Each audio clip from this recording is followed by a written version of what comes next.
Hello बच्चों, तो मैं आज आप सबके लिए एक शॉर्ट ट्रिक लेकर आई हूँ 3x3 मैट्रिक्स की इनवर्स निकालने की। तो चलो देखते हैं।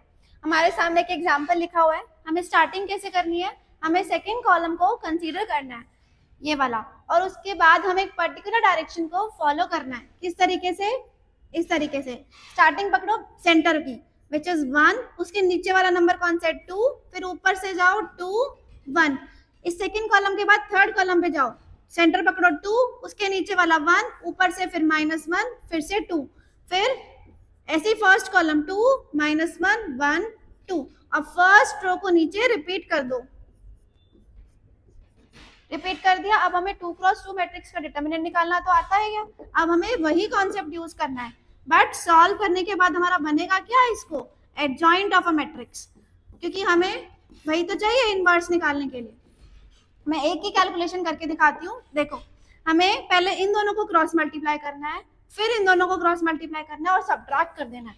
कैसे? 1 × 1 - 2 × 2, आंसर विल बी 1 - 4 - 3। हमें इस तरीके से कैलकुलेशन करनी है। तो चलो देखते हैं हमारा एडजॉइंट ऑफ ए बनेगा क्या।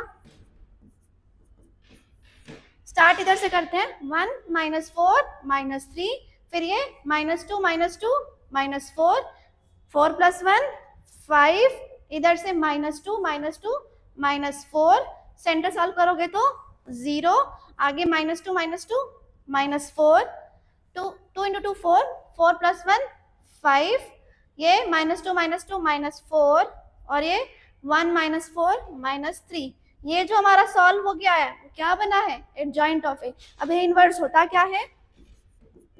Adjoint of A upon determinant of A. अब हमको डिटर्मिनेंट ऑफ ए भी तो चाहिए, वो कैसे निकालेंगे?